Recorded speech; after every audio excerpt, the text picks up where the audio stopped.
센 짐승 나를 해치 못하고 거친 비바람 상치 못하리. 나의 주님 강한 손을 펼치사 나를 주야로 지켜주신 아멘. 주는 나의 좋은 목자 나는 그의 어린 양. 저를 따라 꼴을 먹여주시니 내게 부족함 전혀 없어. 주는 나의 좋은 목자 나는 그의 어린 양. 저를 따라 꼴을 먹여주시니 내게 부족함 전혀 없어라. 주는 나의 좋은 목자 나는 그의 어린 양. 저를 따라 꼴을 먹여주시니 내게 부족함 전혀 없어라. 저를 따라 꼴을 먹여주시니 내게 부족함 전혀 없어라. 18장 1절 성도님들이 2절 그리고 마지막 4절은 같이 읽도록 하겠습니다. 제가 먼저 읽겠습니다. 그때 제자들이 예수께 나와 이르되 천국에서는 누가 크니까? 예수께서 한 어린아이를 불러 그들 가운데 세우시고 이르시되 진실로 너희에게 이르노니 너희가 돌이켜 어린 아이들과 같이 되지 아니하면 결단코 천국에 들어가지 못하리라. 그러므로 누구든지 이 어린 아이와 같이 자기를 낮추는 사람이 천국에서 큰 자니라. 아멘. 네, 제가 얼마 전에 이렇게 짧은 영상 클립을 봤는데 그 육아 멘토로 유명한 그 오은영 박사님 있잖아요. 그 이 오은영 박사님이 자기 얘기를 그 뭐 라디오스타 거기 나와서 이제 막 이야기를 하는데 한 이제 수년 전에 자기가 6개월 시한부 선고를 받았던 적이 있다는 내용을 얘기했어요. 암이 2군데에서 이게 발견이 돼서 굉장히 괴로웠고 그때 아이에게 좀 더 잘해줄 걸 하면서 막 통곡하면서 이제 수술실에 들어갔던 자기 이제 이야기를 한 걸 제가 듣게 됐는데, 그러니까 시한부란 말은 시간에 경계가 있다라는 거니까 거기까지 이제 얼마 남지 않았다는 거죠. 시간에 한계가 있다는 말인데 그 질병으로 인해서 이 시한부 삶을 선고받은 이제 시한부 얼마 남지 않았습니다라는 말을 들어본 분들의 어떤 책이나 글을 보면 그 1분 1분을 정말 소중하게 얼마 남지 않은 시간을 정말 소중하게 생각하면서 이제 살았던 그런 모습을 제가 책을 통해 많이 보게 됐어요.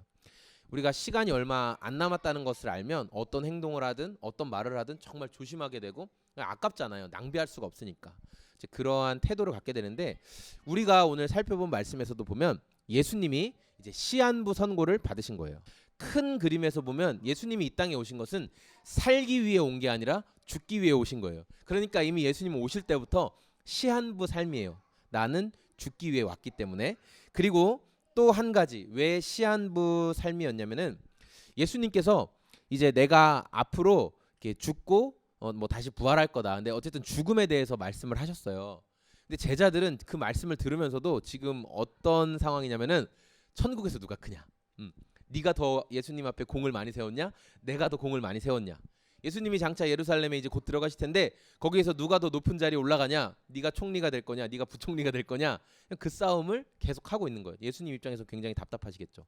성경학자들은 지금 예수님이 이 오늘 말씀을 하신 때를 어느 정도로 보고 있냐면 이제 예수님이 십자가에서 죽으시기 약 1개월 전쯤으로 계산을 하고 있어요. 그러니까 진짜 한 달밖에 안 남은 거예요.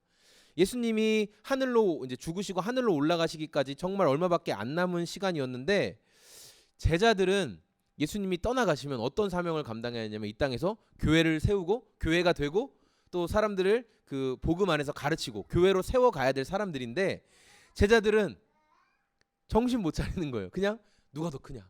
예수님이 3년이란 시간 동안 그렇게 열심히 가르쳤는데 제자들의 마음에는 지금 뭐만 있냐면 내가 어느 높은 자리에 올라가냐. 그거밖에 안 남은 거예요. 그러니까 예수님은 이제 한 달밖에 남지 않은 시한부 삶을 놓고 제자들이 영 딴소리를 하고 있으니까 그 마음이 얼마나 답답하시겠어요. 왜 이렇게 예수님과 제자들 사이에 이렇게 엇박자가 날까? 서로 엇박자가 날까? 그거는 예수님이 바라보고 계시는 왕국과 제자들이 생각하는 왕국이 달랐기 때문이에요. 예. 예수님은 이 땅에서만 누리는, 그러니까 이 땅에서도 임하지만 이 땅에서만 누리는 왕국이 아니라 아버지의 나라에서 누리게 될 왕국에 대해서 이제 말씀을 하셨는데, 제자들은 이 땅에서만 누리는, 이 땅에서 더 높은 자리 없고 더 높은 지위에 올라가고 하는 것에만 집중하고 있었기 때문에 지금 서로 계속 차이가 난 거예요.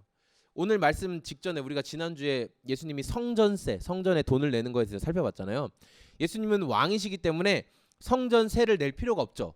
어차피 그 성전세라는 건 하나님께, 그러니까 예수님께 사실 바치는 거니까 예수님이 낼 필요가 없어요. 근데 권리를 포기하는 마음으로 성전세를 내셨잖아요. 근데 제자들은 예수님이 성전세를 통해서 보여주신 그 권리 포기의 정신도 지금 이해를 못하는 거예요. 내가 더 높은 데 올라가야 돼. 지금 이것만 계속 생각을 하고 있다는 거죠. 왜 제자들이 이렇게 예수님의 메시지를 제대로 깨닫지 못했을까? 이유는 아주 간단합니다. 자기 욕망, 자기 욕심을 포기하지 못했기 때문이에요. 제자들의 꿈은 뭐였냐? 예수님과 같이 혁명을 일으키고 이 세상 속에서 지상 왕국을 세우는 것. 이 세상에서 높은 왕국을 세우는 게 제자들의 꿈이었어요. 그런데 제자들이 볼 때 예수님이 막 성전세에 대해서 얘기하시고, 내가 성전세를 안 내도 되는 사람이지만 내가 권리 포기를 위해서 낸다, 이렇게 말 막 하는 걸 보고 봤음에도 제자들은 예수님의 권리 포기라는 그 핵심 메시지보다 무엇에 집중하고 있냐면, 내가 왕으로 왔다, 이거에만 집중하는 거예요. 예수님이 내가 왕권을 가지고 왔기 때문에 성전세를 안 내도 된다, 여기에서 왕권에만 집중을 하고 있었던 거예요, 제자들은. 그러니까 예수님 이제 조금 있으면 예루살렘에 들어가는데, 거기 들어가서 딱 이제 혁명을 일으키실 때 내가 얼마나 높은 자리를 오르갈 수 있을까. 그래서 계속 싸우는 거예요. 예수님 눈에 눈도장을 확실히 찍어 놔야 되니까. 제자들은 그런 상황이었어요. 예수님을 따르면서도, 예수님 곁에 있으면서도 예수님한테 뭘 더 얻어낼 수 있을까, 무엇을 더 보장받을 수 있을까. 그러니까 제자들의 머릿속에는 온통 그 생각뿐이었어요. 그래서 예수님이 제자들의 그런 황당한 반응을 잠재우기 위해서 어린아이 하나를 불러다가 모든 제자들 앞에 딱 세우시고 말씀하시는 거예요. 이 어린아이와 같이 되지 않으면 아버지의 왕국에, 하나님의 왕국에 들어가지 못한다. 예수님 곁에 있었지만 계속 자기들만의 달콤한 꿈을 꾸고 있던 제자들에게 예수님은 너네들 꿈 깨라. 이 아이들과 같이 되지 않으면 천국에 갈 수 없다라고 말씀을 하시는 거예요. 저는 오늘 이 말씀을 통해서 예수님이 이 어린 아이를 통해 보여주신 천국의 모습, 천국에서 큰 자는 누구인가에 대해서 함께 나누려고 해요. 먼저 예수님이 어린 아이를 통해 알려주시는 모습, 첫 번째는 뭐냐면, 어린 아이들은 보호자를 절대적으로 의지한다라는 거예요. 보호자를 절대 의지한다. 우리 2절 말씀 같이 한번 읽어보겠습니다. 예수께서 한 어린아이를 불러 그들 가운데 세우시고, 그러니까 저희는 이제 교회에 어린아이들이 많으니까 아이들의 모습을 저희가 오래 잘 지켜볼 수 있잖아요. 애들은 어떤 특성을 갖고 있나? 제자들이 막 엉뚱한 소리를 하니까 예수님이 이제 바로 잡으려고 교육을 하시는 거예요. 이제 요새 아이들이 어린이집 안 가고 이제 안 해도 잠깐 방학 기간이어서 저희가 아직 안 일어났을 때 아이들이 먼저 일어나 있는 시간이 있어요. 6시에도 일어나고 어쩔 땐 5시에도 일어나고. 그러면 이제는 저희들끼리 나와서 거실에서 이제 놀아요. 근데 어떤 때 제가 이제 잠결에 들을 때 너무 웃긴 얘기가 있는데, 뭐냐면은 로운이랑 로이가 막 놀다가 뭔가 좀 다툼이 일어났나 봐요. 그럼 로운이가 로이한테 뭐라고 얘기했냐면, 로이야 무슨 엉뚱한 소리를 하고 있어? 막 이렇게 얘기를 하는 거예요. 그러니까 제가 애들한테 쓰는 말이죠. 너무 웃긴 거예요, 그런 말을 들을 때마다. 제자들은 지금 몸은 예수님 옆에 있었어요. 예수님이랑 같이 먹고 자고 생활을 계속 했는데 마음속에는 온통 다 자기 계획만 가득 있었어요. 난 이렇게 해야지, 난 저렇게 해야지. 그래서 예수님이 한 어린아이를 불러다가 제자들 앞에 세우고, 자, 이 어린아이를 봐라 하면서 가르치신 이유의 첫 번째가, 어린아이들의 특성은 보호자를 적극적으로 의지한다는 거예요. 부모를 다 이제 아이를 다 키워보신 부모님이시기 때문에 이해가 잘 되실 거예요. 애들은 하나부터 10까지 다 신경 써줘야 돼요. 그러니까 밥도 먹여주지 않으면 못 먹죠. 어린아이일 때. 잠도 그냥 자면 되는데 재워주지 않으면 안 자죠. 당연히 대소변 당연히 치워줘야 되는 거고, 조금 성장했다고 해도 항상 걱정이 되죠. 항상 위험하진 않을까. 그래서 항상 신경이 쓰이게 되는 거예요. 보호자가 잘 돌봐주지 않으면 이 아이들이 스스로 자신을 아직 지킬 수가 없는 상황인 거예요. 이제 얼마 전에 우리가 이제 뉴스를 통해서 전 국민이 분노했던 그 사건이 있잖아요. 한 양 부모님에 의해서 이 어린아이가 좀 학대를 당하고, 물론 지금도 이제 재판이 진행 중이니까, 그래서 이제 전 국민이 크게 분노했고, 우리가 이제 그 사건에 대해서 여전히 이슈가 옮겨졌지만 우리가 좀 꾸준히 관심을 좀 가져야 될 필요가 있어요. 그런데 사람들이 전 국민이 크게 분노한 이유가 뭐였냐? 그거는 뭐냐면은 저항할 수 없는, 저항할 힘이 없는 그 어린아이를 너무 심하게 학대했기 때문에, 그래서 전 국민이 그것을 보면서 이것은 정말 명백한 범죄다라고 생각을 한 것이죠. 자기 힘으로 살아갈 수 없는 어린 아이들에게는요, 보호자가 하나님이에요. 맞죠? 보호자가 하나님이에요. 그래서 제가 어제도 로이한테 이제 이 설교 준비하면서 한번 이런 말을 해봤어요. 아이들은 이제 혼낼 때 우리가 그런 말 하잖아요. 너 자꾸 그렇게 하면은 떼어놓고 갈 거야? 너 버리고 갈 거야? 막 이런 얘기 하잖아요. 로이한테 물어봤어요. 로이야, 아빠가 로이 버리고 갈 거야? 그러면 어떤 마음이 들어? 그러니까 싫은 마음이 든대요. 자기는 그런 말 하는 게 싫대요. 공포를 느끼는 거죠. 내가 버림받는다는 그런 생각. 그러니까 보호자가 없이는 나 안 된다라는 것을 알기 때문에 아이들은 이렇게 생각을 하는 거예요. 예수님은 제자들이 하나님의 이 왕국의 그 가치관을 가지고 살기를 원하셨어요. 그래서 3년 동안 열심히 가르치셨죠. 그런데 하나님 왕국의 가치가 세상 가치관과는 분명히 다름에도 불구하고 제자들은 아직 그 가치관을 바꾸지 못한 거예요.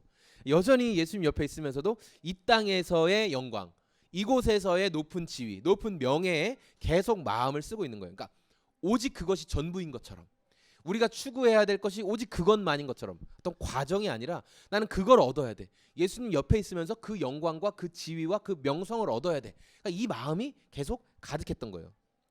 세상에서 높아진다고 해서 하나님 나라에서도 높은 게 결코 아닙니다. 하나님 왕국에서 높은 자가 되기 위해서는 보호자이신 예수님을 전적으로 의지해야 하는 거예요. 우리는 주님을 떠나서는 아무것도 아니다. 나는 포도나무에 너희는 가지니 저가 내 안에 내가 저 안에 있으면 이 사람은 열매를 많이 맺나니 나를 떠나서는 너희가 아무것도 아니다라고 예수님이 말씀하셨거든요. 그러니까 우리는 보호자이신 예수님, 포도나무의 이 원줄기가 되시는 예수님께 딱 붙어 있어야 되는 거죠. 우리가 그런 보호자이신 예수님을 더 의지하는 인생이 되었으면 좋겠어요. 두 번째로 예수님이 어린아이를 통해 보여주시는 모습은 뭐냐면 보호자에게 절대 순종하는 모습이라는 거예요. 순종하는 모습. 이제 어린아이를 통해 볼 수 있는 특징이 순종하는 모습인데, 이 말의 의미는 어떤 거냐면은 보호자가 알려준 것을 성실하게 잘 따른다는 거예요. 예. 제자들이 예수님과 함께 다니면서 그냥 기적의 구경꾼이 아니라 기적의 통로로 사용된 적이 있죠. 언제냐면 전도여행 떠났을 때. 그쵸? 2명씩 짝지어서 전도여행을 떠났는데 거기에서 제자들은 이제 자기들의 손으로 귀신을 쫓아내고 질병을 치료하고 이런 능력을 경험했어요. 예.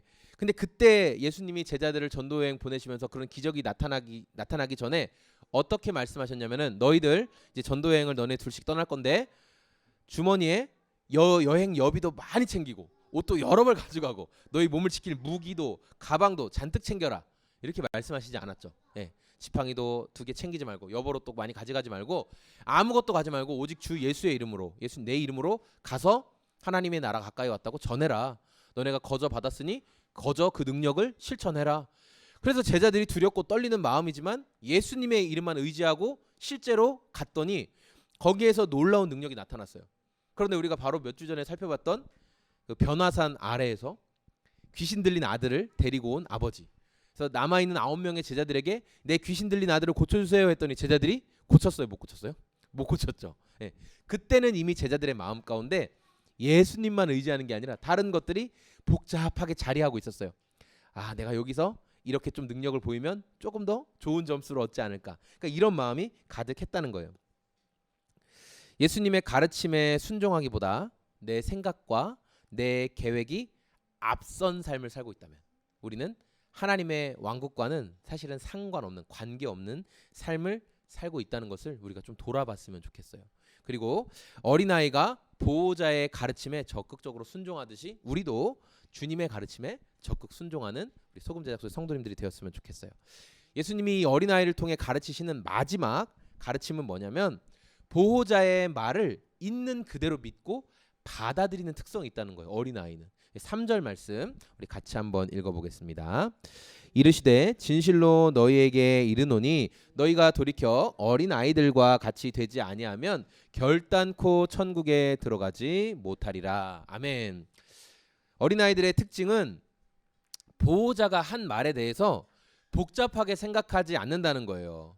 그러니까 로이야 이것은 이렇게 하는 거야 라고 얘기하면, 로우나 이것은 이렇게 하는 거야 라고 얘기하면 저 말 속에는 뭔가 좀 가시가 숨어 있는 것 같군. 이거는 저 사람이 이렇게 말하니까, 아빠가 이렇게 말하니까 이건 이렇게 꼬아서 생각해야 될 것 같군. 절대 그렇게 생각하지 않는다는 거예요. 지금 아이들에게는 말 그대로 파트로 매주를 쓴다고 해도 그렇구나, 왜냐하면 내가 신뢰하는 보호자가 그렇게 말했으니까 그 말이 맞구나라고 생각을 한다라는 거죠. 예수님이 이제 제자들에게 앞으로 이제 하나님의 왕국을 이제 세워간다라는 그 메시지를 주셨을 때 제자들은 굉장히 기대가 많았어요. 와, 하나님의 왕국이다. 그런데 그들의 마음속에 품고 있는 생각은 어느 순간 예수님과 점점 이렇게 엇나가기 시작을 했어요. 어른이 된다는 건 뭐냐면은 경험이 많아진다는 거죠. 저보다 인생 경험이 훨씬 많으시잖아요. 여러 가지 상황을 겪어보셨잖아요. 그래서 이 경험이 많다는 것은 어떤 얘기냐면은 어떤 결정을 내릴 때 내 생각과 주관이 더 빨리 개입된다는 거죠. 내가 많이 경험해 봤으니까 이건 이렇게 하는 거지, 내가 지금까지 경험을 통해. 그래서 예수님께서 진리에 대해서 말씀하시고 가르치셨지만 제자들은 예수님 곁에서 이제 보고 듣고 또 이 왕권을 우리가 어떻게 왕권에서부터 오는 긍정적인 혜택을 받을까, 자기 생각을 많이 하다 보니까 예수님의 말씀을 있는 그대로 받아들이지 못하는 상황이 지금 되고 있는 거예요. 어디에서 제자들의 이런 모습을 살펴볼 수 있나? 그건 뭐냐면 음식을 준비할 수 없었던 그 빈들, 뭐 식당이나 가게가 없는 그 빈들에서 예수님께서 이제 급식 이적을 보여주셨잖아요. 빵 5개와 물고기 2마리로 급식, 많은 사람에게 음식을 먹는 기적을 베풀어 줬는데, 그때 제자들은 그 사건이 있기 전에 이렇게 얘기해요. 예수님, 사람들이 너무 많고 여기는 음식을 구할 수 없으니까 사람들을 다 돌려보내서 각자 먹을 것을 먹게 했으면 좋겠습니다. 제자들이 이렇게 얘기해요. 그러니까 예수님이 그럴 필요 없다, 너희가 먹을 것을 주어라, 이렇게 말했죠. 그러니까 제자들이 그 말을 듣고 알겠습니다, 그럼 저희가 먹을 것을 주겠습니다, 이렇게 하면 좋겠지만 제자들은 당연히 생각할 때 말이 안 된다. 그래서 예수님께 여기는 빈들이고 해도 다 저물어 가는데 어디에서 음식을 구합니까? 말도 안 됩니다, 예수님. 제자들은 그렇게 예수님께 반응을 했다라는 거예요. 아무리 예수님 곁에 가까이 있어도 내 생각이 더 강하면, 내 주장이 더 강하면요, 말씀이 믿어지지가 않는다는 거예요. 그리고 자기 생각대로 결국은 결론을 내리게 되죠. 그러니까 예수님은 이런 제자들의 태도를 걱정하시면서 너희가 이 어린 아이를 보고 돌이켜라, 이렇게 말씀하시는 거예요. 여기에서 성경에서 돌이킨다라는 단어의 뜻에는 복잡한 의미가 담겨 있는데 뭐냐면 얼굴을 돌린다, 몸을 돌린다. 이건 이제 물리적으로 이제 방향을 돌리는 거죠. 그런 의미도 되지만 또 마음의 변화, 그러니까 회심한다, 마음을 내가 회개했다, 돌이켰다, 태도의 변화를 의미하는 단어가 이 돌이킨다라는 단어였어요.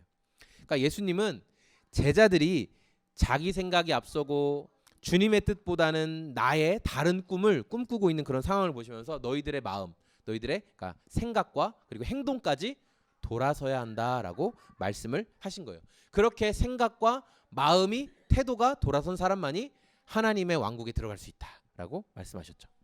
이제 오늘 말씀을 정리할 건데요. 예수님이 이 어린 아이들을 통해서 아주 중요한 가르침을 주셨어요. 왜 이 어린 아이를 통해서 다 큰 어른들에게 가르침을 주기를 원하셨을까? 그것은 뭐냐면 우리가 다 겪어봤지만 시간이 지나면서 잊어버리게 된 중요한 가치를 말씀해 주시려고 그런 거예요. 어른이 되었다고 생각하는 우리는 무엇을 잃어버렸냐면, 이제 다 우리는 어른이 되었다고 생각하잖아요. 어른이 뭐 물리적으로도 되었고, 우리는 무엇을 잃어버렸냐면 보호자에게 전적으로 의지하는 마음을 잃어버렸어요. 왜냐하면 내가 내 삶을 개척해야 됐으니까 보호자의 말에 절대 순종하는 것 잃어버리게 됐어요. 보호자의 가르침을 잘 믿고 잘 받아들이는 모습들 우리는 잃어버렸어요. 왜냐하면 내가 이제 어른이 되었으니까, 내 스스로 행동해야 된다고 생각하니까. 그러다 보니까 내 고집, 내 생각이 엄청 강해졌어요. 그래서 이런 것을 요약하면 뭐냐면 우리가 겸손한 마음을 잃어버리게 되는 거예요. 어른이 됐다고 생각하면 할수록. 그래서 세상 인문학에서도 그런 얘기를 하잖아요. 유연한 마음 자세를 가져라. 마음에 이 받아줄 수 있는 쿠션을 좀 넉넉하게 가져라. 그게 무슨 말이에요? 겸손하라는 말이죠. 어떤 말을 듣든지 그 사람 입장에서도 생각을 해보고 나를 돌아봐라. 그런 거잖아요. 예수님은 겸손한 사람만이 하나님의 왕국에 들어갈 수 있다. 그리고 그런 사람만이 하나님께서 높이 평가하는 사람이다라고 말씀을 하셨어요. 제자들은 3년이라는 시간을 아주 가까운 곳에서 예수님과 함께 생활했죠. 3년은 결코 짧은 시간이 아니잖아요. 그런데 하나님의 왕국에 대해서 올바로 이해할 수가 없었어요. 왜냐하면 각자가 꿈꾸고 있던 하나님의 왕국이 다 달랐으니까. 그래서 예수님은 어린아이를 예로 세워서 천국에 대한 가르침을 주시는 거예요. 어린아이와 같이 되지 않으면 결단코 천국에 들어갈 수 없다. 이게 원어적 표현에서는 안 된다라는 말을 2번이나 사용하셨어요. 그러니까 아주 강한 이중부정이라고 해서 굉장히 분명하게. 그러니까 어린아이처럼 되지 않아도 내가 다른 것을 잘하면 천국에 들어갈 수 있다를 완전히 반박하신 거예요. 어린아이처럼 안 되면 절대 못 들어간다. 이게 그 말인 거예요. 어린아이처럼 겸손한 마음으로 주님만 의지하고 그리고 그 가르침에 순종하는 사람만이 하나님의 왕국, 천국에 들어갈 수 있는 거예요. 우리는 다 어린 시절을 보낸 분들이에요. 우린 다 어린 시절을 보냈어요. 보호자가 없으면 안 된다는 거 알았고 보호자의 손길 아래에서 보살핌을 받았기 때문에 우리가 지금 이 자리까지 올 수가 있었던 거죠. 그런데 몸이 자라고 생각이 많아지면서 우리가 점점 보호자의 그늘에서 벗어나고 싶어지고 또 보호자에게 간섭받는다는 생각에 굉장히 불편함을 많이 느꼈어요. 그리고 결국 내 생각과 내 행동대로 이제 결정을 하게 되었죠. 제가 말씀을 준비하면서 어떤 생각이 떠올랐냐면은 수년 전에 이제 인도에 갔을 때 거기 인도 선교사님이 하는 모습이 되게 기억에 남았어요. 뭐냐면은 그 선교사님이 이제 한국 분이신데 그 차에 우리 그 선교팀이 차에 타면은 그 미니 버스 같은 데 타면은 차에 타면은 무조건 기도하고 차 내리면 무조건 기도하고. 이건 뭐 물론 저희는 이제 차에 탈 때는 가끔 기도할 때 있죠. 뭐 장거리를 가거나 이럴 때 주님 좀 특별한 어떤 보호심을 구할 수 있는데 그분은 탈 때 내릴 때 무조건 기도하는 거예요. 그렇게 한 일주일을 그렇게 항상 생활했더니 저도 이걸 이제 한국에 가서 나도 해야 되겠다. 너무 좋은 거예요. 얼마나 했을까요? 한 일주일 했나? 잠깐은 그게 너무 감동이 돼서 하는데 그게 잘 안 되더라고요. 근데 그분은 인도에서 정말 매일매일 모든 순간에 기도하지 않으면 안 된다는 것을 너무 체감했기 때문에 어떻게든 그것에 순종하고 늘 주님의 인도하심을 받으려고 애쓰는 것들을 제가 보게 됐어요. 참 많은 도전을 받았었어요. 사람들은 다 자기가 보기에 옳은 대로 행동해요. 내가 볼 때 다 옳다.